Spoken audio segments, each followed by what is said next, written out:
Para sahabat dan para mahasiswa, pada video sebelumnya saya sudah berbicara tentang krisis epistemologi, ilmu pemerintahan. Lalu saya lanjutkan dengan hakikat pemerintahan, lalu juga ontologi pemerintahan, ontologi ilmu pemerintahan. Kali ini saya akan berbicara tentang membuat ulang, remaking, epistemologi ilmu pemerintahan. Tentu epistemologi ini sangat luas, belantara.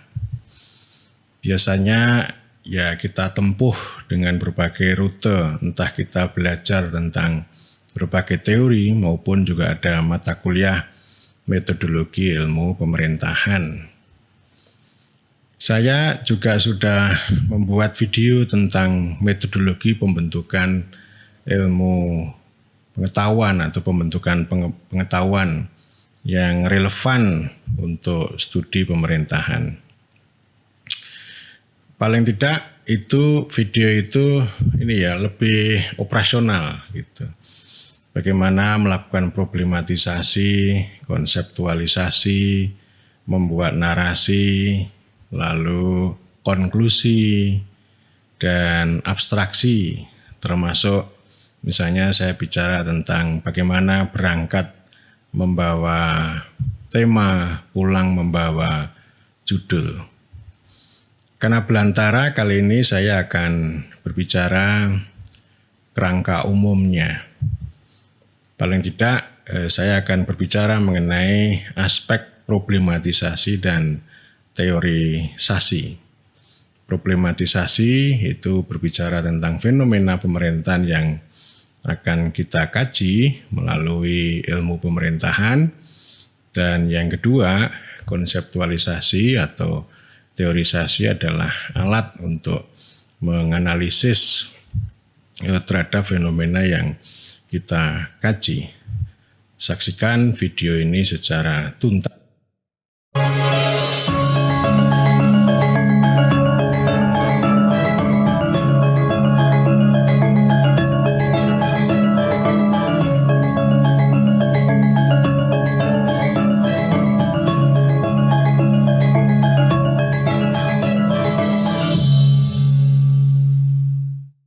Saya masuk dulu ke problematisasi. Ini terkait dengan fenomena pemerintahan. Ya, sebenarnya ini fenomena pemerintahan itu sangat luas. Kalau dalam bahasa undang-undang atau dalam bahasa sehari-hari, terutama di kalangan birokrasi ini kan ada pemerintah dan ada urusan pemerintahan ya. Urusan pemerintahan itu kan sebenarnya hajat hidup orang banyak. Entah itu air, transportasi, kemudian hutan dan sebagainya, itu namanya urusan pemerintahan kalau dalam bahasa sehari-hari gitu. Apa sih yang sebenarnya bukan termasuk fenomena pemerintahan yang dikaji oleh ilmu pemerintahan? Saya kan sering mereview, sering berbicara dengan para mahasiswa, dengan para sahabat misalnya. Orang meneliti tentang kinerja kecamatan gitu. Ini kan ya kecamatan itu bisa juga disebut sebagai fenomena pemerintahan. Tetapi menjadi bukan atau tidak duduk sebagai studi ilmu pemerintahan ketika para sarjana atau para mahasiswa itu hanya berbicara tentang kinerja camat misalnya. Bisa juga misalnya kebijakan itu sangat pemerintahan banget. Itu kan perbuatan pemerintah membuat kebijakan untuk orang banyak gitu.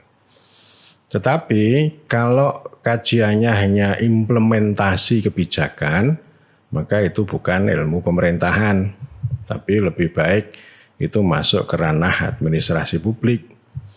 Bahkan di administrasi publik pun itu juga ada debat yang sangat dinamis.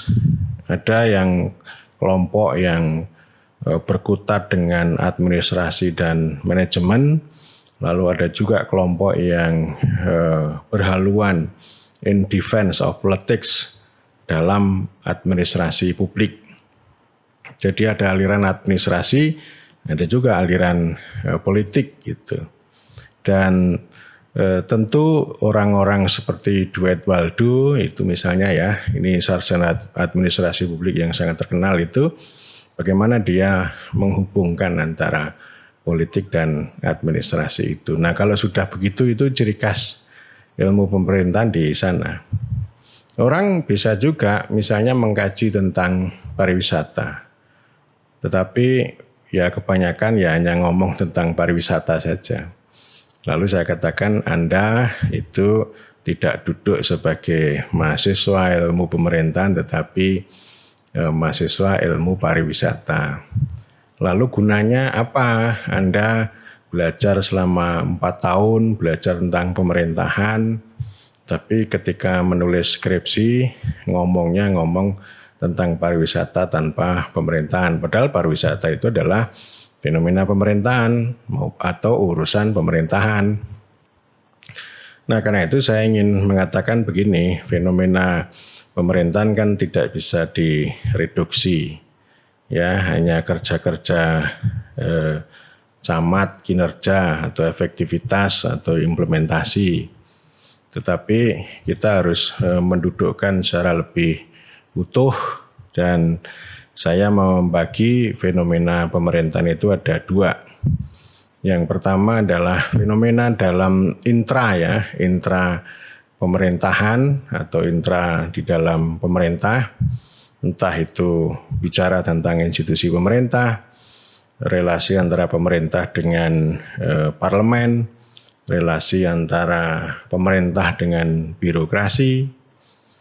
Di daerah misalnya antara birokrat sama DPRD itu penting untuk kita lihat. Bisa juga kita ngomong tentang perangkat desa juga bisa. Hubungan antara camat sama kepala desa. Bicara tentang hubungan pusat daerah, saya kira banyak sekali. Bahkan saya ingin katakan bahwa studi pemerintahan bisa saja kita membuat pemetaan, membuat analisis tentang bagaimana sikap beragam OPD itu terhadap desa misalnya, atau relasi kuasa antara organisasi perangkat daerah dengan desa. Orang bisa juga melihat protokol. Protokol itu fenomena pemerintahan dalam tubuh pemerintah. Tetapi kalau orang hanya melihat protokol dari sisi efektivitas nggak menarik, ya gitu-gitu saja. Tetapi maknanya kan harus kita gali ya, epistemologinya maupun ontologinya harus kita lihat secara lebih dalam. Misalnya bagaimana mengkaitkan antara dimensi kekuasaan misalnya, atau hubungan antara pemerintah sama rakyat, bagaimana hubungan antara presiden dengan Panglima TNI atau Kapolri yang sangat ketat berbicara tentang protokol gitu ya. Sebagai contoh misalnya begini, ini contoh sederhana tapi penting dan itu mengingatkan saya juga mengingatkan kita bahwa betapa pentingnya kita itu mengutamakan pemerintah ya, atau bringing government back in secara lebih baik. Misalnya begini, tahun 2015 awal Presiden Joko Widodo itu bilang sama otoritas keamanan bahwa beliau mau berkunjung ke Papua, mau berdialog dengan rakyat Papua, mau belusukan ke Papua gitu. Lalu otoritas keamanan mengatakan bahwa mohon maaf Pak Presiden, keamanan tidak menjamin, tidak memungkinkan. Lalu Presiden mengatakan tugas kalian itu mengamankan saya, bukan mengatur saya. Nah ini namanya pemerintah ini. Ya, jadi artinya melihat protokol itu kan. Tadi kan protokol itu kan untuk keamanan gitu. Tapi ternyata kalau saya melihat misalnya protokol ini ya sebenarnya adalah instrumen negaranisasi pemerintahan itu. Bagaimana protokol itu justru memblokade hubungan antara pemerintah dengan rakyat. Lagi saya ingin mengatakan bahwa protokol ini kan yang tampak di permukaan kan untuk menjaga keamanan dan ketertiban, ordering gitu ya. Tapi di balik itu juga ada bagaimana menjaga kewibawaan gitu ya. Nah, di balik kewibawaan dan pengalaman diskusi antara presiden dengan otoritas keamanan itu, saya lalu mengatakan bahwa protokol ini juga menjadi bentuk negaranisasi pemerintahan. Bagaimana negara justru mengontrol pemerintah, bukan sebaliknya.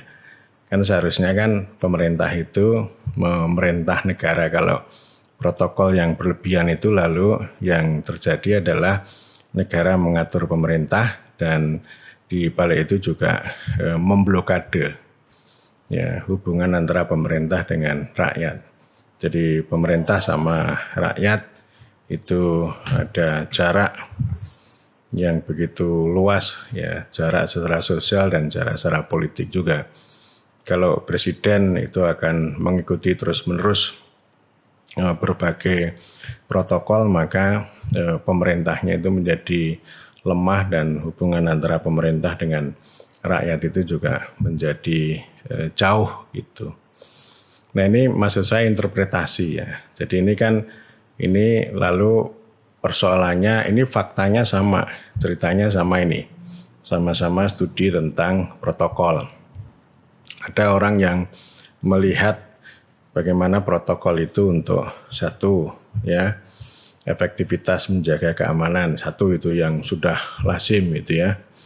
Kemudian yang kedua, ya, misalnya mengkaitkan protokol itu untuk kewibawaan misalnya. Nanti kan ada teori, ada banyak sisi kan kalau kewibawaan itu khas Indonesia ya, khas Indonesia. Tapi kalau dalam konsep universal dalam ilmu sosial dalam bahasa Inggris kan susah. Arti kata lain dari kewibawaan itu kan susah ditemukan kan, dia beda dengan kewenangan kan.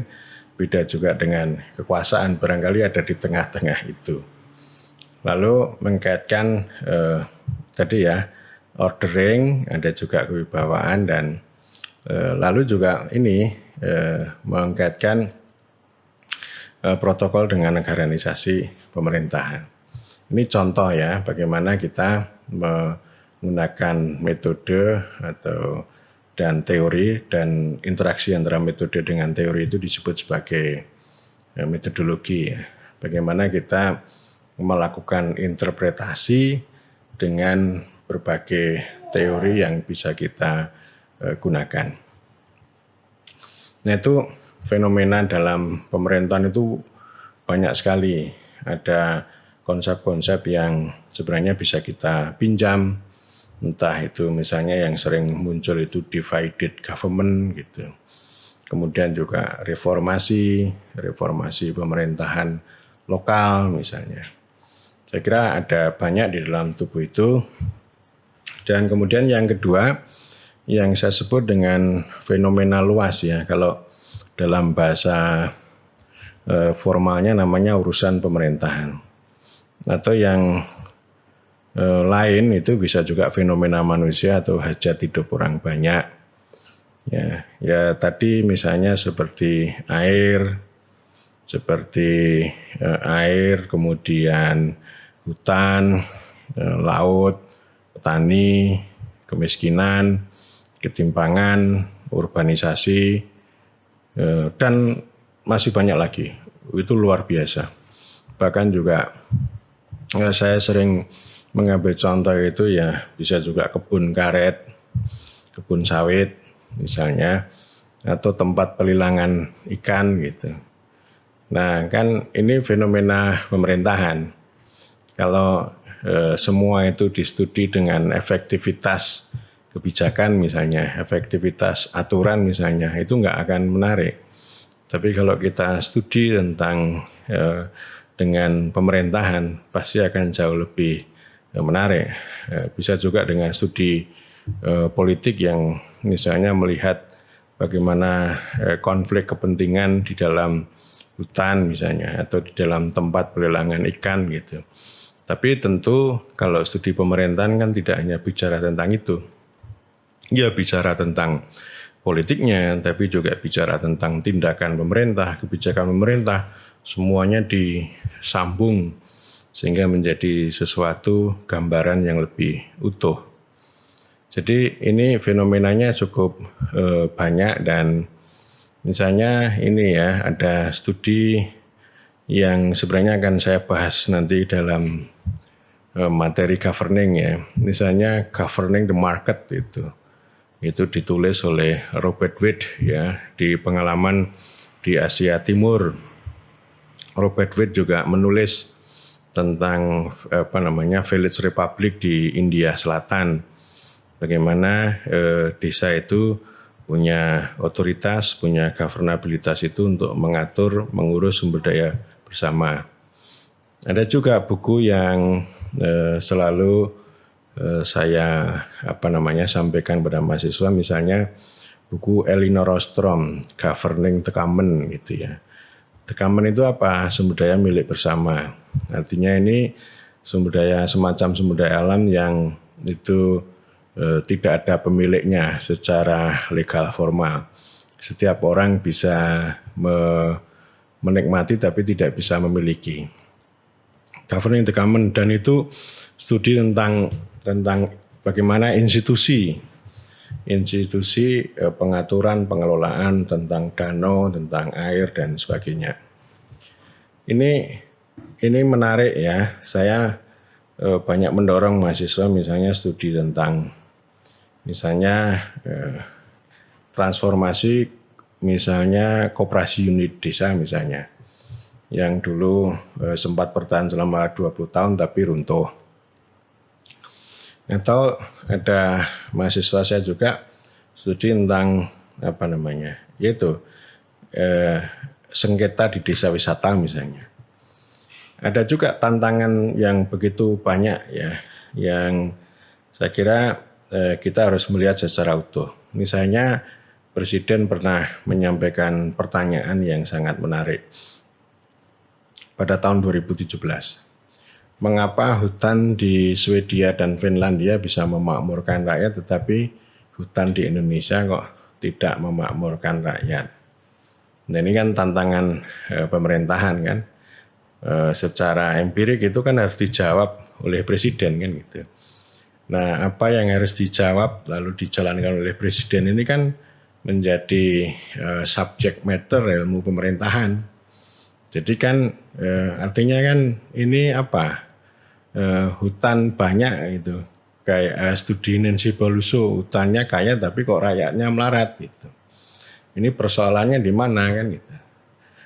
Kalau kita mengikuti jalan pikiran Nancy Pelosi ya karena hutan itu dikelola dengan manajemen ilmiah yang anti politik, ya anti mengabaikan manusia, mengabaikan masyarakat sekitar. Yang penting hutan itu hanya persoalan kayu, persoalan pohon, bagaimana menanam, merawat, membesarkan, lalu mengolah dan kemudian dijual. Dan itu lalu digunakan sebagai kerangka untuk pengaturan, regulasi. Dari sana lalu muncul hutan negara. Bahkan dalam perjalanannya tidak hanya hutan negara, tapi negara hutan yang didasarkan pada manajemen ilmiah. Manajemen ilmiah itu intinya hanya berbicara tentang efisiensi dan produktivitas. Ini scientific, dia mengabaikan politik. Nah itu namanya, artinya kan soal hutan ini kan bisa juga dikaji tentang efisiensi dan efektivitas manajemen hutan gitu. Ada juga orang yang berbicara dengan ekologi politik atau dengan ekonomi politik. Bisa juga ilmu pemerintahan itu kita bicara tentang governing forest misalnya. Bagaimana memerintah hutan. Nanti kita menemukan pola-pola memerintah hutan itu seperti apa. Dan itu kita bisa dibantu banyak teori atau banyak perspektif untuk menemukan pola ya kepemerintahan hutan seperti hanya Nancy Pelosi mengambil judul hutan kaya rakyat melarat. Jadi sekali lagi ini fenomenanya banyak, bisa ngomong infrastruktur, bisa ngomong ikan, bisa ngomong spur, bisa ngomong banjir, bisa ngomong kebakaran hutan. Ya, tapi intinya kita harus pelan-pelan, bahkan harus dengan lebih cepat lagi untuk meninggalkan cara pandang lama yang hanya ngomong tentang hajat hidup orang banyak dengan cara yang sangat scientific atau manajemen ilmiah dengan hanya tata kelola atau efisiensi dan efektivitas. Tetapi temanya ngomong governing. Ya, governing hajat hidup orang banyak tadi. Dan nanti bisa didekati dengan banyak sudut. Nah, ini fenomena pemerintahan tadi ada dua ya. Saya kira ini tidak terlalu sulit, dan nanti kan bagaimana kita melakukan problematisasi, nah itu ada di video saya. Di video yang sudah saya sampaikan tentang metodologi pembentukan pengetahuan. Ada beberapa tipe problematisasi ya. Ada yang tipe eksploratif, ada yang tipe eksplanatif, dan ada tipe yang interpretif. Silakan lihat video itu untuk lebih operasional. Nah, selanjutnya saya akan masuk ke teorisasi. Teorisasi ya. Jadi saya belum bicara soal aspek metodologinya gitu.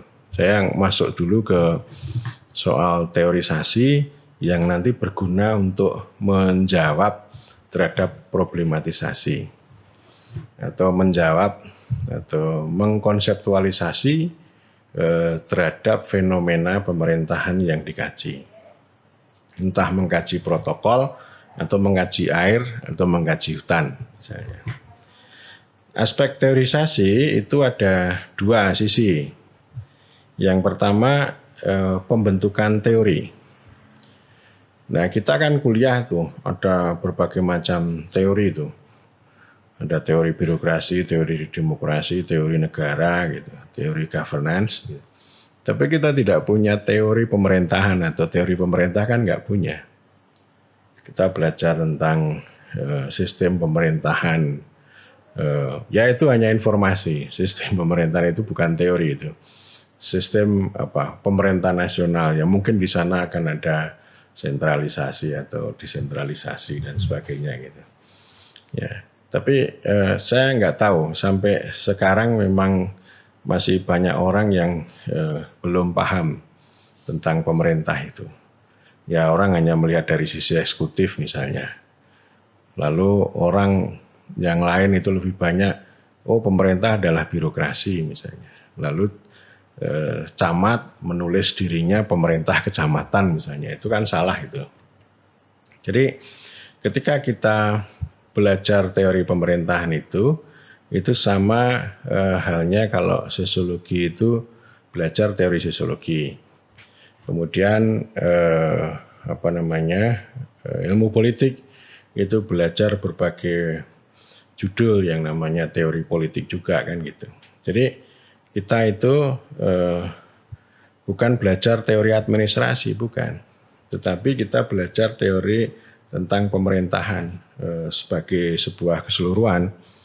Nah, sebelum kita belajar teori pemerintahan itu didahului paling tidak 3. Teori sosial, ini yang kita bisa belajar dari sosiologi, antropologi maupun sejarah misalnya.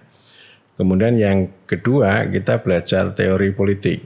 Ya, teori politik itu banyak banget, bisa juga bicara tentang pemikiran politik, filsafat politik, belajar mulai dari zaman Plato sampai yang modern misalnya seperti Michel Foucault misalnya. Ya ini banyak ini teori. Ada juga teori nanti teori politik ini variannya banyak, ada teori negara, teori demokrasi dan seterusnya. Lalu teori ekonomi kita juga perlu belajar. Ya, karena bagaimanapun ini terkait erat antara pemerintahan sama ekonomi, ini kan terkait erat. pemerintah ini kan mau tidak mau kan harus governing ya, governing ekonomi, governing market gitu ya. Jadi mau tidak mau di sana. Nah, soal governing ini kan variannya bisa macam-macam.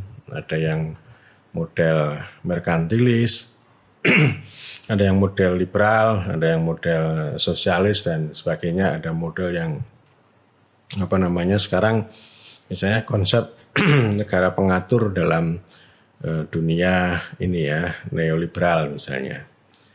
Ini saya kira banyak dan orang ekonomi juga mengkaji pemerintah kok. Misalnya ada konsep-konsep tentang public choice misalnya, atau bicara tentang government failure, kegagalan pemerintah. Ini sudut pandangnya orang ekonomi melihat pemerintah.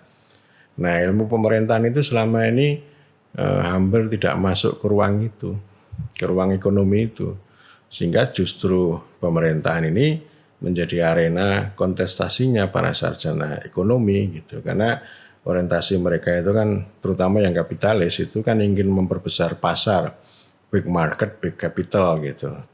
Nah, mereka lalu punya analisis, punya resep bagaimana seharusnya pemerintah itu berperan untuk membuat big market, big big capital gitu. Mereka nggak berpikir tentang big people misalnya. Ya, jadi ini contoh kan karena bagaimanapun pemerintah itu kan harus punya fungsi proteksi, punya fungsi distribusi. Ini market, ini swasta, di sana ada rakyat gitu. Nah, ini tugas kita gitu. Kecuali kalau para sarjana pemerintahan yang anti rakyat, nggak apa-apa kalau mau mengambil posisi itu ya silakan. Lalu mereka punya aliran bagaimana pemerintah itu mendukung gitu ya, mendukung big market dan juga big capital. Nah, selama ini pemerintahan kan nggak masuk ke sana, ke rakyat ya tidak, ke market ya tidak kan gitu. Jadi perkantoran namanya, kecuali yang generasi baru ya, yang generasi baru entah ngomong tentang teknologi pemerintahan, manajemen pemerintahan maupun tata kelola pemerintahan itu kan orientasinya kan running government like business. Jadi ini orientasinya untuk membuat market government atau government itu sebagai industri ya yang mengabdi pada kepentingan sana itu. Nah, kalau mau tidak mau kalau ilmunya bergeser ke market, maka akan semakin jauh dari people. Ya, semakin jauh dari rakyat gitu. Nah, ini teori, 3 teori ya. Kita harus belajar itu, harus ngomong tentang ya ini kan pemerintahan ini kan generalis ya. Generalis karena mau tidak mau pemerintahan itu kan berhubungan dengan ekonomi, berhubungan dengan politik dan kehidupan sosial. Kemudian pada level middle range, di level menengah ya kita belajar tentang teori pemerintah, teori kepemerintahan ya. Paling tidak kan belajar government itu ya. Nanti belajar birokrasi, hubungan antara pemerintah dengan negara, pemerintah dengan birokrasi, lalu belajar tentang parlemen, ya, lalu belajar tentang arena-arena pemerintahan, ada pemerintah nasional, lalu sampai ke community dan sebagainya itu. Jadi teori pemerintahan ini cukup banyak dan ada juga kita belajar tentang yang secara umum government, kemudian yang kedua kita ya belajar tentang governing gitu. Governing itu kan bicara tentang proses ya. Proses pemerintahan bukan hanya proses administrasi, tapi paling tidak ketika kita mengikuti ajaran-ajaran yang sudah itu ya governing itu ya proses yang koheren antara politik dan administrasi misalnya. Dan saya kira ini governing ini cukup banyak, paling tidak ini bisa juga selain ini sebagai teori yang perlu kita pelajari, governing ini juga sebagai subject matter yang akan kita kaji. Demikian juga kita bicara tentang governabilitas ya, atau governability. Kalau orang lain misalnya bicara tentang efisiensi, efektivitas, bicara tentang manajemen yang efisien dan efektif, atau bicara tentang metode eksekutif yang efisien dan efektif. Nah, ilmu pemerintahan itu belajar tentang teori governabilitas, dan apalagi ini sangat relevan dengan pemerintahan yang demokratis. Ini sudah diingatkan oleh Samuel Huntington tahun 70-an itu ya. Jadi ini fenomena negara-negara demokratis baru ini rata-rata menghadapi problem governabilitas yang lemah, berbeda dengan ketika mereka otoriter. Otoriter itu punya governabilitas tapi hanya pada sisi ordering the state ya, hanya order and law, bukan law and order gitu. Nah, ketika pemerintahan demokratis yang baru kan harus mewujudkan law and order, nah itu susah minta ampun gitu. Nah, karena ini kita perlu kaji, perlu pelajari gitu. Ada juga yang di Swedia itu bicara tentang the quality of government ya. Quality of government ini tidak hanya sekedar ngomong tata kelola, efisiensi dan efektivitas. Itu bisa kita dalami lebih jauh gitu. Nah, kita juga bicara governance misalnya. Kita ada mata kuliah governance itu, tapi ngomong governance kan bukan hanya ngomong tentang good governance dan indikator-indikatornya yang itu candu itu gitu ya, dan sebagai sebuah given yang mau dituju gitu ya. Kayaknya mau dituju enggak, itu candu itu. Yang mau kita tuju itu adalah negara hukum yang demokratis, negara hukum yang kedaulatan rakyat. Jadi bukan good governance gitu. Nah, ini teori pemerintahan ini perlu kita dalami. Ini yang saya sebut sebagai yang pertama sebagai pembentukan teori pemerintahan. Kemudian yang kedua adalah penggunaan teori pemerintahan. Jadi artinya di sini ini kita menggunakan pemerintahan itu sebagai perspektif, tidak hanya sebagai objek yang mau dikaji, ya, tetapi kita menggunakan pemerintahan itu untuk mengkaji tentang dua fenomena tadi, baik fenomena di dalam tubuh pemerintah maupun fenomena hajat hidup orang banyak. Nah, ini sebenarnya luas banget sudah, ada banyak, tapi kita yang masih sangat terbatas menggunakan itu. Ya paling tidak kita ini kan ada 3G ya, ada government, ada governance, lalu yang ketiga ada governmentality. Ini yang bisa berguna untuk perspektif. Ya, kita ngomong government itu kan intinya salah satu poin pentingnya kan kita menggunakan teori institusionalisme untuk melihat banyak hal. Entah melihat fenomena dalam tubuh pemerintah, bisa juga melihat fenomena hajat hidup orang banyak. Jadi kalau kita membuka kembali buku Elinor Ostrom Governing the Common, dia menggunakan institusionalisme untuk melihat pola-pola institusi tentang pengaturan dan pengelolaan sumber daya milik bersama.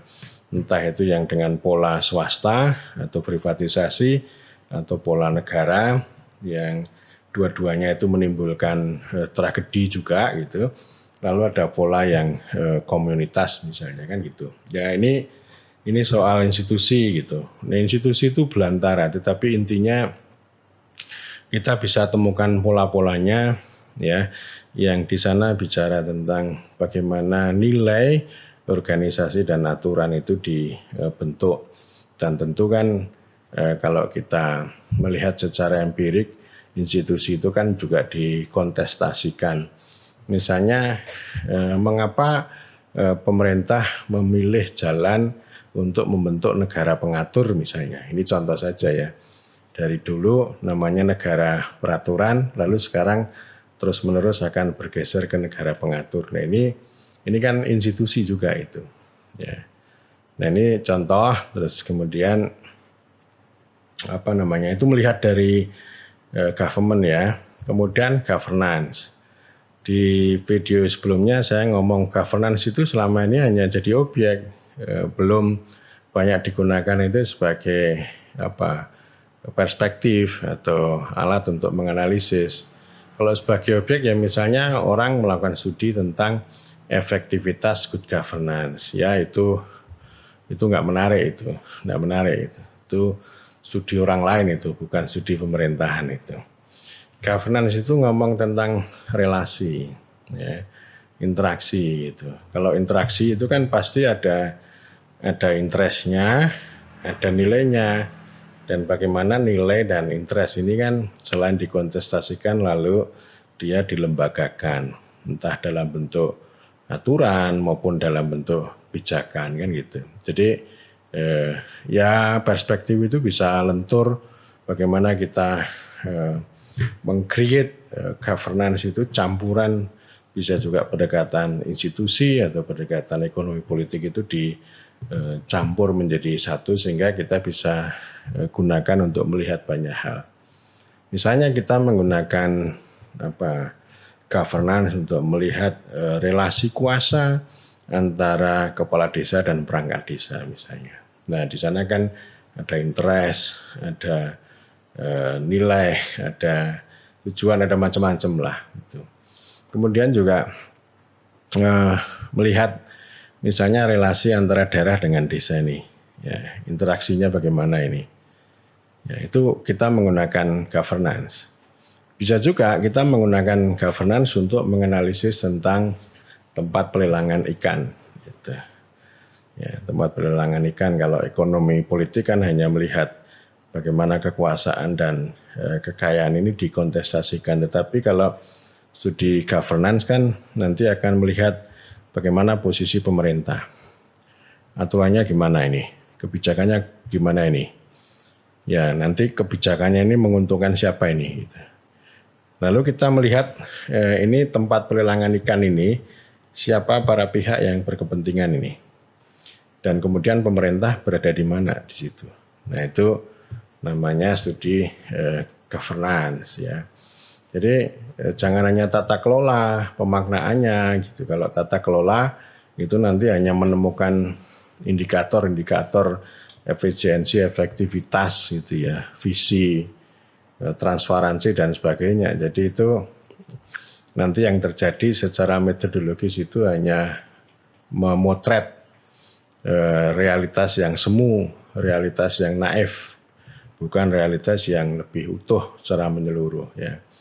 Jadi kita bisa menggunakan governance untuk menganalisis tempat pelelangan ikan secara lebih utuh, ya baik aturnya, interestnya, kemudian pola-pola relasinya, bagaimana mereka saling bernegosiasi, apakah ada dominasi misalnya dan seterusnya kan bisa kita, intinya adalah bagaimana kita konstruk ya, menyusun teori governance lebih utuh lalu digunakan untuk melihat ini ya, melihat tempat pelelangan ikan.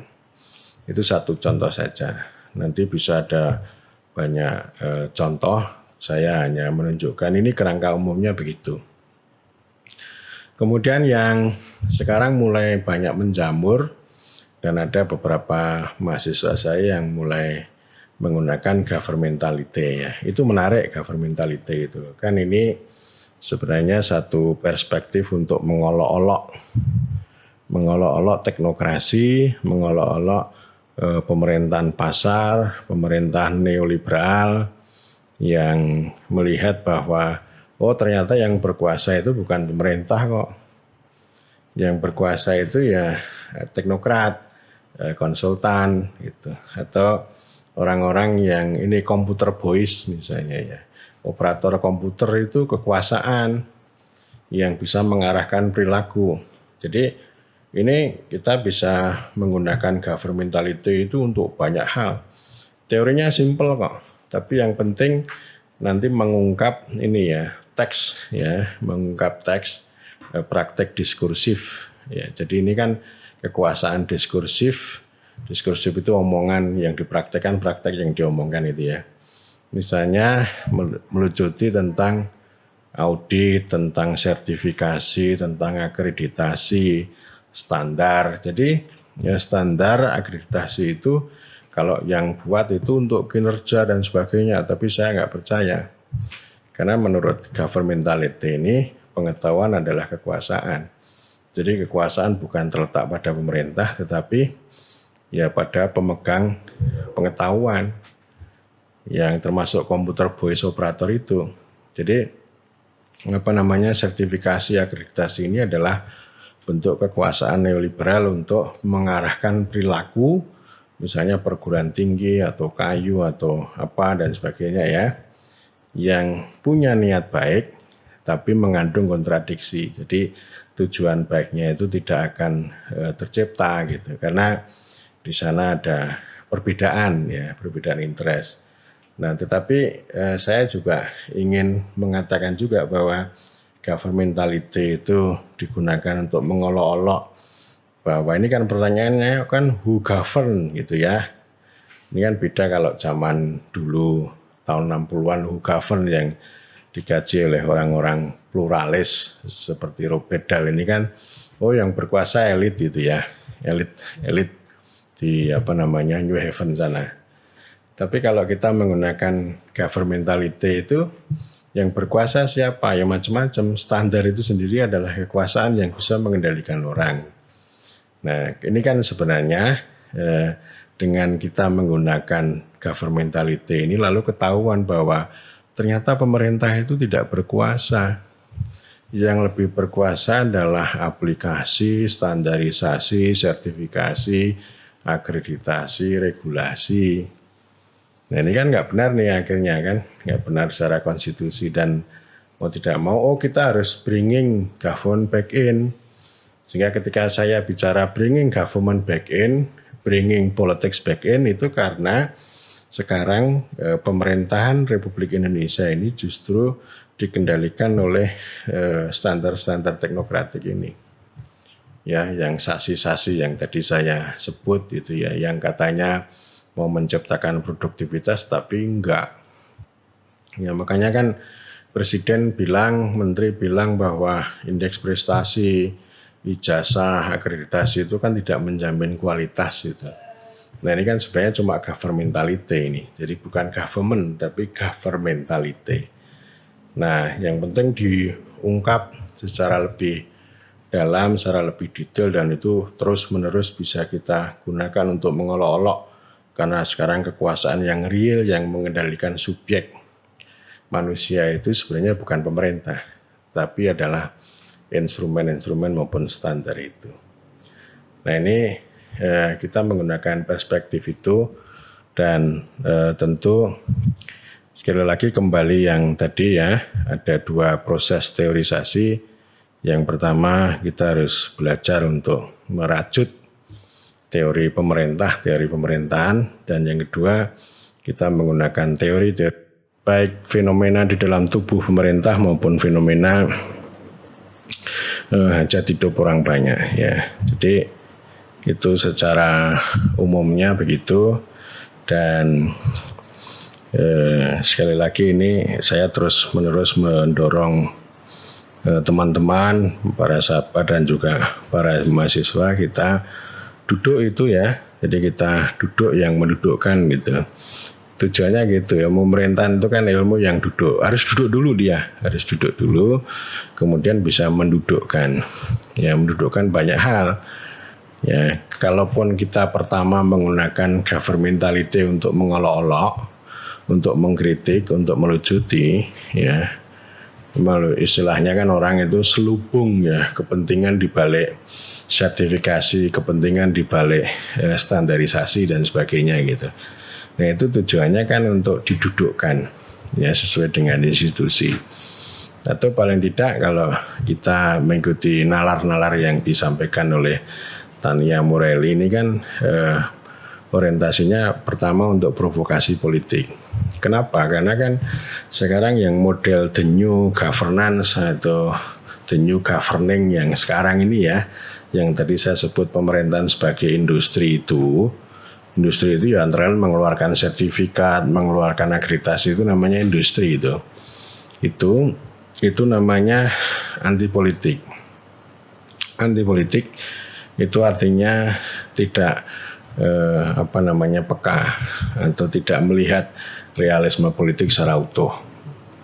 Ya, secara utuh itu ya kepentingan rakyat, itu realisme atau dinamika konflik dan sebagainya. Lalu juga nggak punya idealisme. Idealismenya ya sebatas kertas itu. Di atas kertas itu kehilangan makna itu.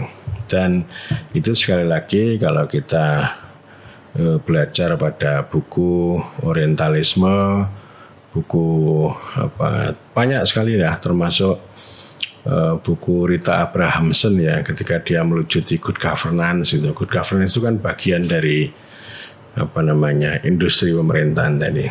Itu untuk merawat hegemoni Barat ke dunia Timur atau ke selatan kan gitu. Ya, artinya kalau ilmu pemerintahan itu mengabdi pada merek-merek dagang itu, artinya kita itu sebenarnya tidak punya nilai, ya, tidak punya nilai, tidak punya tujuan bagaimana kita itu kembali kepada konstitusi untuk membentuk negara hukum yang demokratis atau negara hukum yang berkedaulatan rakyat. Saya kira itu para sahabat, nanti bisa kita sambung lagi untuk mendalami gitu ya, baik dari sisi teorisasi maupun dari sisi metodologi. Demikian, terima kasih.